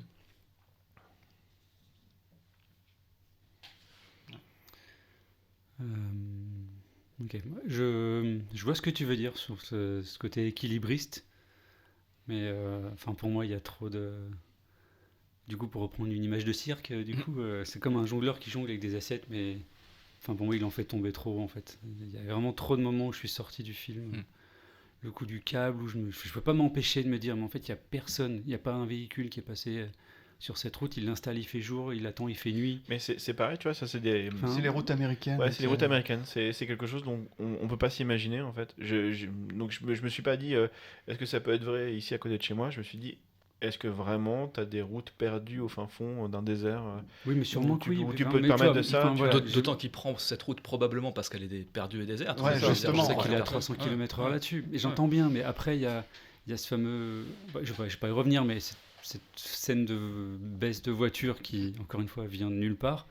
Il y a aussi un moment où le motard est décapité, sa mère se réveille.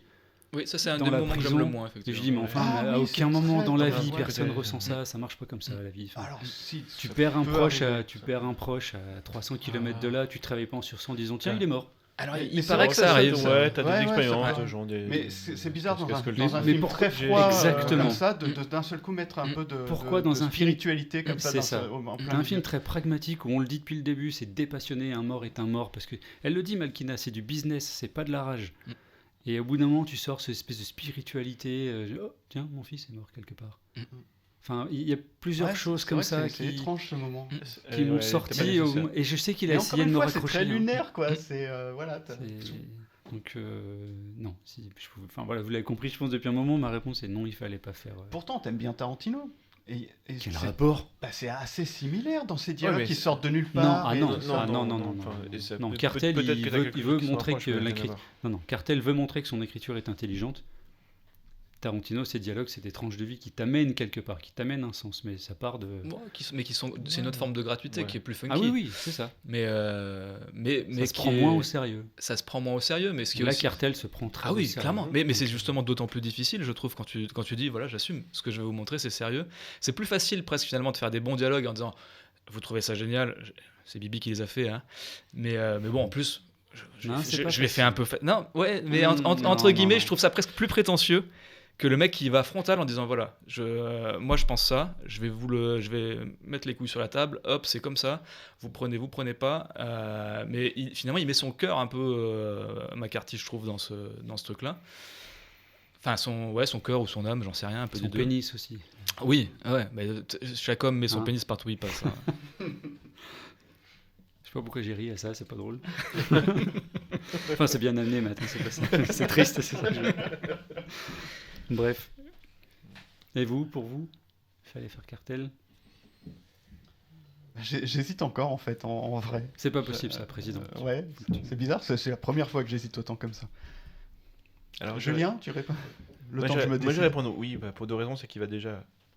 Il propose une vraie fin. Donc ça me touche. Même si, effectivement, tout le film, je suis comme toi en étant un peu bancal, en étant. Mais, en fait, oui, mais qu'est-ce que je viens de regarder et pourquoi est-ce que j'ai vu ça? Et c'est pas le film que je vais conseiller à tout le monde en disant allez-y, ruez-vous dessus, c'est génial et tout ça. Ce sera pas le ressenti que je vais avoir. Mais au moins, il va au bout de son propos. Si on veut voir un film qui parle de ce milieu-là, je pense qu'il est vraiment excellent. Et en même temps, dans le garage, on a John Leguizamo qui est en second rôle dans tous les bons films. Donc, Donc voilà. je vois le genre. C'était aussi symbole de. Je te voilà. jugerais bien là-dessus, mais s'il y avait eu une scène avec Rebecca Ferguson, j'aurais dit oui. Voilà. Tu vois, c'est ça l'erreur. C'est ça l'erreur. Exactement. Ouais. Exactement. Il sait choisir ses films. Il sait être au bon endroit au bon moment, cet Ouais. acteur-là. Donc c'est qu'il y avait quelque chose dans ce film ou dans la création de ce film qui faisait que- Contrairement à Ferguson. Retire tout de suite. Tu vas vite te calmer par contre. Rebecca, si tu nous écoutes, je ne cautionne pas du tout ce qui vient d'être dit. Rebecca, if you're listening to this. On m'a dit oui, toi. Ah, moi, c'est un grand oui. Bah, c'est un grand oui, évidemment. Évidemment. Et le réal compare son film d'ailleurs au diamant. Toute la scène du diamant où il parle du diamant, Ouais. pour moi, il parle de cinéma à ce moment-là, clairement. Tout en mettant le point sur ce qui fait la beauté d'un diamant, c'est tous ses défauts. Oui, Aussi. c'est ça. Et Vous avez demandé des gros sabots, ne quittez pas.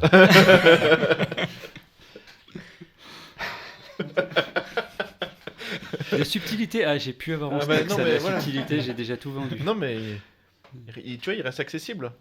Oui, bien sûr. Oui. je De toute crois façon, on que nous tient par la main depuis le début du film. Quoi. Ouais. Attention, il va y avoir un collier qui va décapiter quelqu'un. Mhm. Attention, il va y avoir un snuff movie aussi. Attention, vous avez fait une erreur, votre monde est terminé. Enfin, on nous dit plein de choses, on nous montre rien. Attention, je suis pas en train de dire que j'aurais voulu voir Cameron Diaz en dessous du pare-brise. Et si c'était Le Rebecca snuff. Ferguson? Non, même. Non, tu vois, ma limite, elle est là, tu vois. Le snuff movie, Dieu merci, on n'a pas Oui. vu de... Ouais. Fou, la vache, j'ai eu peur, ça. J'ai eu vraiment peur. Donc, non, j'ai pas...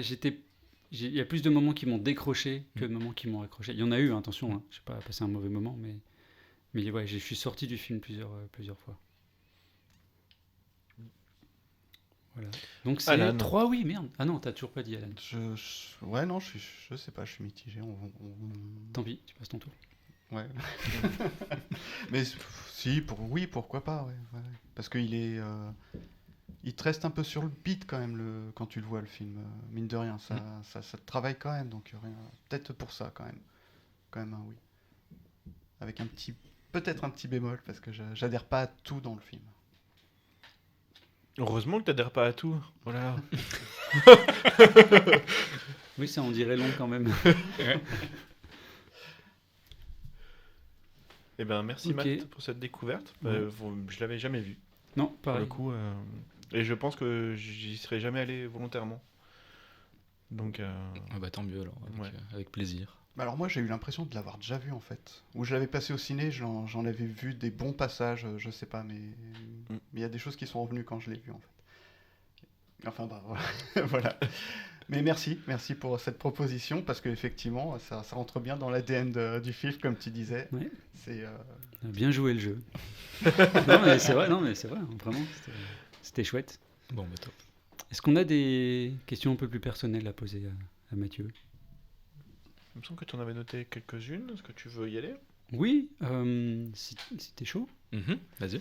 On a parlé très technique presque au niveau ciné, puis j'aimerais bien parler un peu plus au niveau émotionnel et le cinéma. Et par exemple des films comme... alors, c'est toujours compliqué de demander à quelqu'un quel est ton film préféré. Et du coup, je préfère demander quel est le film que tu pourrais voir 2 fois de suite. ou plus parce que 2 fois de suite c'est Oui, facile. ou plus, bien sûr. 10 fois de suite La éventuellement. question est très différente, parce qu'en vrai aujourd'hui, je pense que tu me dis un film 2 fois de suite, il y en a quasiment aucun qui ressortirait, même mes films préférés. Et j'ai presque envie de dire a fortiori mes films préférés, parce que je les garde un peu presque précieusement, des fois avec cette envie de dire je vais y retourner au moment où il y a quelque chose, qu'il y a un lien qui se fait, et ce lien-là il sera pas 2 fois de suite. Et il y a tellement de films que j'ai pas vus aussi, et qu'en tant que cinéphage, j'ai Vivement envie la de voir. retraite. Punaise. J'ai une liste aussi. Donc autant petit, tu vois, je pourrais te dire, tous les Disney, je me les mettais peut-être même 6 fois de suite, ça, aux grand dames probablement de mes parents, j'imagine. Mais non, aujourd'hui, il y a quasiment aucun film que je pourrais regarder, je pense, 2 fois de suite. Surtout pas mes préférés, je pourrais te les dire après si tu veux, ce qui en plus est un mensonge. Donc, Ce qui est un mensonge. ouais, c'est parce que c'est pas vraiment mes films préférés. Ah. C'est en fait au bout d'un moment, est-ce qu'on peut vraiment avoir un film préféré? C'est une vraie question, on en parlera après si vous voulez. Mais du coup, 2 fois d'affilée. Allez, à la rigueur, peut-être un truc que je trouve vraiment fun. Je vois pas pourquoi je me le mettrais 2 fois d'affilée, mais peut-être j'irais du côté d'un Demolition Man ou Ou dans Les Aventures de Jack Burton, par exemple, un truc où tu prends du popcorn, c'est cool.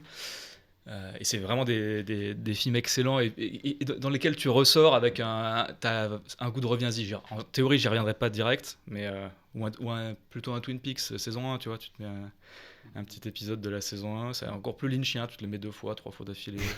Ou un jour sans fin, tu fais une expérience méta. Bien joué. Pas mal. Ok. Mais oui, pour en revenir sur les films préférés, du coup, ça change au fil du temps. Je au pense, final. voilà. Ouais. Tout simplement. C'est ça. C'est-à-dire que moi, j'ai pris ce parti maintenant quand les gens me demandent. Tous les 5 ans, t'as un film préféré, en fait, en gros. Non, moi, je pense tous les jours, j'ai un film préféré. Non, ça s'appelle la et fidélité. encore plusieurs fois monsieur. dans la journée. Je pense que j'ai une cinéphilie comme la météo bretonne, je pense. Mais ils reviennent, souvent, c'est les mêmes qui vont... Et d'ailleurs, je choisis même plus quand on me dit quel est ton film préféré. Souvent, j'en prends 2. Enfin, c'est pas souvent, toujours, j'en prends 2. C'est Freaks de Todd Browning et Raging Bull de Scorsese. Et en fait, c'est pas tant que ce sont mes films préférés. Ils l'ont été, fut un temps, ils le sont d'une certaine manière encore. Mais en fait, je pense que c'est des films qui ont énormément de résonance avec mes obsessions. Donc, c'est des films qui m'ont parlé, qui me parleront toujours. Dont j'assumerai finalement d'une certaine manière toujours de dire c'est mes films préférés parce qu'en plus de ça je les trouve absolument géniaux les deux et quasiment parfaits, mais en vrai si tu me demandes aujourd'hui à l'instant T quel est mon film préféré et lequel j'aurais le plus envie de revoir typiquement entre ces deux là et d'autres films potentiellement qui ont vraiment une place importante dans mes goûts, j'irais peut-être vers plutôt un film de Sidney Lumet qui est un des cinéastes qui me passionne le plus actuellement. Et peut-être vers un network, main basse sur la télé, quoi, par exemple. Le réalisateur, là, que t'as dit, il a fait quoi comme film ? Cinémat, il a... pourtant, en plus, tu vois, Network, c'est pas forcément le plus connu, mais il a fait... c'est lui qui avait fait Un après-midi de chien avec Pacino. C'est lui qui a fait Serpico, d'ailleurs, aussi avec Pacino, si je ne dis pas. Donc, parmi les meilleurs films de Pacino, c'est du Lumet. Il a fait 12 hommes en colère, qui est alors là, un monument d'écriture et de perfection. Ok, d'accord. Ouais. Ok. Mais Network, tiens, un pont entre Network et Scott. On l'a dit au début, le plus grand film de Scott, pour moi, le plus grand film de SF, Blade Runner. Pourquoi Blade Runner ? On n'y croit pas d'ailleurs non plus à ce dialogue-là. J'aime bien, je pense, les dialogues qui sont pas réalistes. Enfin, on y croit. Et si, justement. En fait, c'est qui sont à la frontière. Le mini-monologue de fin de Rutger Hauer, qui est traditionnellement considéré comme une impro, c'est pas une vraie impro, parce que de mémoire, le texte était écrit. Et Rutger Hauer, là, s'est dit non, ça, on peut pas finir le film avec un truc d'une page. Trop long, voilà. en fait, le texte. Ouais. Donc, il a proposé, et l'impro est là, il a proposé à Scott de dire on va faire une mini-partie de ce superbe texte. Et lui, je crois, par contre, a peut-être improvisé les toutes dernières phrases. Ouais. Like a tear in a rain. Ouais, un truc comme ça. Et à chaque fois, pour moi, c'est vraiment une des plus belles scènes du cinéma. Ça fait de Rutger Hauer un des plus beaux acteurs du cinéma. Il est incroyable dans cette scène-là. Il est magnétique. C'est souvent pareil. On te dit, tu sais, c'est facile. Moi, j'ai des fascinations pour des acteurs, par exemple, type Pacino notamment, Rutger Hauer. Qui sont des fascinations qui n'ont rien de sexuel finalement, qui sont purement intellectuelles. Alors que souvent sur les femmes dans les actrices, on parlait de Rebecca Ferguson, c'est une fascination différente. J'adore Clara Morgan par exemple. Oui, bien sûr. Une cinéphilie particulière. Bien sûr. Non, mais c'est vrai que j'ai très peu, par exemple, d'actrices où j'adore Meryl Streep, mais j'ai pas le même rapport à Meryl Streep. Probablement, en fait, c'est des personnages qui sont tellement éloignés de ma réalité que j'ai beaucoup plus de mal à rentrer dans ces personnages-là, même si je les trouve bien écrits, bien joués. Et du coup, je vais plus aller vers des personnages de mecs, quoi. Mais je vois ce que tu veux dire. Enfin, moi, Colin Farrell, demain, il me sort un film. Je sais qu'il sort un film. Ça m'intéresse absolument pas de savoir de quoi va parler ce film. Je vais y aller, en fait. Même un troisième rôle, Colin Farrell, je vais voir un film avec Colin Farrell. Ça se perd de nos jours, les acteurs et les stars comme ça. Et les peu, ouais. Juste parce que c'est lui. Rebecca Ferguson aussi, mais moi, c'est sa présence à l'écran. Enfin, c'est ce qu'a Colin Farrell, vraiment. Et je vous l'annonce ici sans honte, Jason Statham. Ce mec joue le même personnage dans tous ses films. Dans tous ses films, il joue le même mec qui n'a pas envie d'être là, et qui va faire le job quand même, et à la perfection. Il sort un film demain, je vais voir, en fait. Ouais. Je sais pas pourquoi, mais j'y vais. T'as été voir En Autre et Trouble ? Oui. Ah oui, c'est vrai. Ce que j'ai regretté, je sais pas. Je sais pas, je suis pas du tout subjectif, quoi. Enfin, je suis pas objectif du tout, au contraire. très subjectif. Donc, voilà. Mais tu vois, ce dialogue de fin de Blade Runner, qui est pour le coup pas particulièrement réaliste, qui arrive un peu comme un cheveu sur la soupe, et qui fait que le film se transforme soudainement en chef-d'œuvre, c'est pour moi un des plus beaux dialogues de cinéma, un des plus beaux monologues finalement presque, puisque en face, personne ne répond pas. Et t'as dans Network, par exemple, clairement, je trouve peut-être le plus beau monologue de cinéma, qui a inspiré d'ailleurs entre autres le Joker de Joaquin Phoenix et tout. Network, c'est assez à voir aussi, c'est chouette. Mais t'as ce rapport au dialogue toujours. Dans Network, c'est encore plus fin, c'est bien amené pour le coup, c'est cohérent et tout, c'est vraiment bien. Par rapport à Cartel, tu veux Ça dire. donne vachement envie de Ou voir. à Blade Runner. T'as entendu, Alan? Network. Ouais, Pas Network, ouais. Social Network. On est d'accord. Oui, Ouais, mais quand il y a en les termes trois d'obsession, dans le titre d'un film, tu vois, c'est... en parlant d'obsession, ça se pose là. Ah, mais non, pas du tout. On en a pas mal parlé sur la première saison, c'est tout. Mais j'aime bien hein, cette question. Vaut mieux dire, au lieu de dire quel est ton film préféré, c'est quel film résonne le plus en toi. Ça, j'aime beaucoup. Ça fait une question un peu bizarre, mais n'empêche, c'est plus parlant. T'as dit que t'avais vu le... Ah mince, je l'avais il y a 2 secondes. Le film avec Bruce Willis, là, quand t'avais 10 ans. Color Night, of Cillian Night. Murphy, ouais. Tu l'as vu au ciné? Non, en VHS. Oui, VHS, j'ai vu ok. au ciné, je crois. Et le premier film que t'as vu au ciné? Tu te souviens? Alors là, pour le coup, je me souviens de ça plutôt comme l'expérience familiale quand tu retrouves les photos. Je pense du coup mon père s'en souvient mieux que moi. Alors l'âge que j'avais, je dirais 3-4 ans de mémoire. Je sais que c'était Les Maîtres de l'Univers avec Dolph Lundgren.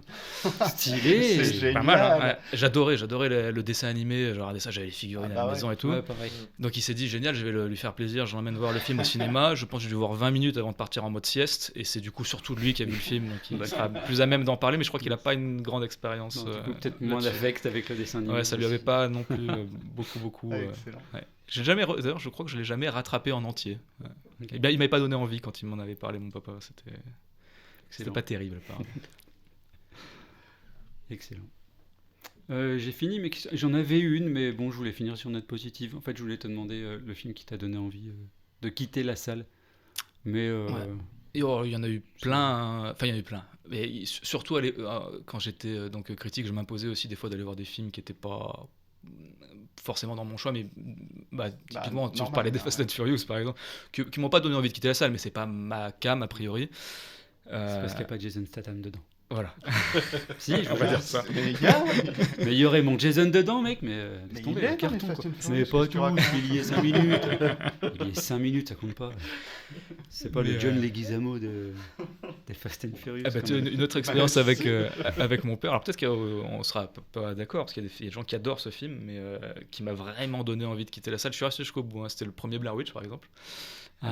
Où j'ai souvenir fin du film, donc j'étais allé avec mon père, je crois qu'il y avait ma belle-mère, ma sœur, en famille, tu vois, sortie familiale. Mon Dieu. On est, ouais. en tout cas avec mon père, je pense que si tu nous dis film d'horreur, un monument, c'est Shining, et ces enfoirés, ils avaient fait le meilleur film d'horreur depuis Shining sur la couve de Blair les Witch. bâtards. Ouais. Ah, le marketing. Ah donc là je suis Ah, parti, ouais. je te dis raconte pas, hein, et puis en plus il avait quand même une bonne réputation aux États-Unis où il avait été marketé bien différemment. Et là tout le long on regarde le film et bon, on se parle pas parce que quand on est au cinéma on est concentré dans le film, mais je me rappelle que déjà le film se termine puis on se regarde entre nous, le membre de la famille un peu comme ça, genre, à quoi on a assisté. Et là on voit les gens qui se lèvent pareil un peu penauds avec des regards de marsupiaux. Plus même presque bovin, tu vois, qui regarde un peu passer les trains, t'es un peu... il s'est passé un truc, voilà, tout le monde s'est demandé ce qu'on avait vu, puis on est sorti de la salle et on a maudit le marketing ce jour-là. Mais je suis resté, le seul... Ah non, il y a peut-être un ou deux films, mais en tout cas le premier je crois où je suis sorti, c'était quand j'avais la carte illimitée. Si je te dis pas de bêtises, parce qu'il y a eu toute une mode de films comme ça, mais je crois que c'était Spartatouille, donc post-Scary Movie, les espèces de grosses trucs parodiques avec, il y a eu des trucs où on enchaîne la blague. Voilà, mais celui-là, je crois que je suis resté 20 minutes. J'ai pari une fois, je commençais à sentir l'embarras prendre possession de moi en me disant est-ce que je vais rire un jour ? Et du coup, j'ai préféré sortir. Ok. C'est difficile ce moment où t'es gêné, quoi. Et Ouais. tu sais, ça c'est particulier à vivre. Ce moment gênant. Ah, tu m'étonnes. Ouais.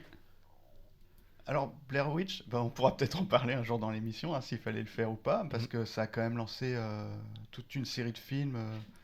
Ouais. Enfin, c'est pas inintéressant en Ouais. soi, en fait. Ouais, mais ce c'est pas le truc-là. film que tu voulais aller voir, en fait, ou que tu pensais aller voir. C'est ça. C'est ça. Mais là, Ah c'est oui. problème de film, c'est problème de marketing. Une fois de C'est plus. ce que tu as dit, Ouais. tout à fait. Ouais, c'est terrible des fois, comme le marketing. Mais ça, on en a déjà parlé, que ça peut tuer un film s'il n'est pas vendu pour ce qu'il est, en fait, tout simplement. Mais... Bref. Et c'est quoi qui t'a lancé dans le côté cinéphage et que t'en es venu à faire de critiques de films et tout, en Et fait, t'as eu des études dedans. Alors depuis tout petit, je pense beaucoup avec mon père, on en allait louer des VHS, c'était la grande époque des VHS, et t'avais un rapport au cinéma d'ailleurs qui était différent, qui était encore un petit peu plus dilué quand j'ai parlé avec des vieux cinéphiles qui eux des fois étaient prêts à faire des kilomètres et des kilomètres pour aller voir un film dans un festival parce qu'ils se disaient je le verrai pas dans ma vie parce qu'il va pas sortir dans la salle près de chez moi, donc si je le vois pas là je ne le verrai jamais. Entre temps la technologie s'est développée sur ce qu'ils pouvaient pas prévoir à l'époque. Nous c'était, enfin moi dans ma mais on a un peu tous le même âge donc on a une cinéphilie qui est un petit peu différente, mais on avait quand même ce rapport là finalement avec la VHS. Enfin, moi je sais quand j'allais chez le loueur de VHS c'était la caverne d'Ali Baba quoi, c'était j'aurais pu passer la journée complète et en général on prenait je crois que c'était, si tu prenais, je sais plus, c'était 2 films et t'en avais un offert ou 3 films et un offert et on se prenait pour le week-end cette provision de films et c'était génial et j'avais envie, et des fois je rêve encore de cet endroit là ou d'autres endroits où je trouve des pépites, des films qui n'existent pas même mais que je cherchais. C'est des films que je suis content dans mon rêve, je le trouve, je cherchais ce film, il n'existe pas, je sais pas d'où il sort mais voilà, c'est né je pense de là tout petit. C'était surtout les Schwarzy, les Stallone, les Mel Gibson, les Bruce Willis, puis après d'autres choses quoi. Les Demolition Man. Ouais. Moi, pareil, la première fois que je l'ai vu, c'était dans une VHS. J'ai vu Wesley Snipes en blond et Stallone en face, à se regarder méchamment. J'ai dit, faut que je vois ça. Je sais pas, t'as 13-14 ans. Et j'ai des super souvenirs. Je me rappelle une fois, j'avais loué dans le même coup. Je me rappelle pas quel est le troisième du coup, mais il y en avait 3. J'avais pris Requiem for a Dream, dont on m'avait vaguement parlé. Pareil, les films sur lesquels t'as pas trop envie de revenir, même si c'est génial. Ça, c'est clair. Non, je suis même pas d'accord là-dessus. J'aime beaucoup. Et comment il s'appelle Une nuit en enfer, qui était, je savais même pas ce que j'allais voir, si tu veux. Donc, je savais qu'il y avait Tarantino, qu'il y avait George Clooney, le truc un peu presque série B et tout, mais voilà, c'était pas plus que ça. Et puis alors 2 salles, 2 ambiances entre Requiem for a Dream et Enfer. Le troisième probablement ça doit être une troisième ambiance aussi, mais c'est génial quoi, quand il t'arrive des trucs comme ça, grave. Donc c'est surtout les VHS à l'époque. Ok, trop bien. Bon, je crois que on va parfait, merci se beaucoup. Quitter là. Oui. Merci de nous avoir écoutés. C'était Filf, le podcast qui se demande fallait-il le faire. Merci beaucoup d'avoir répondu à l'invitation. Merci à vous de m'avoir invité. Tu reviens quand tu veux, c'est très instructif. Vous avez tort tous les 3, mais je vous jette pas la pierre sur Cartel. Non, mais on ira dans des trucs plus déviants la prochaine fois. Très bien. Cool, très bien. Merci beaucoup, merci messieurs.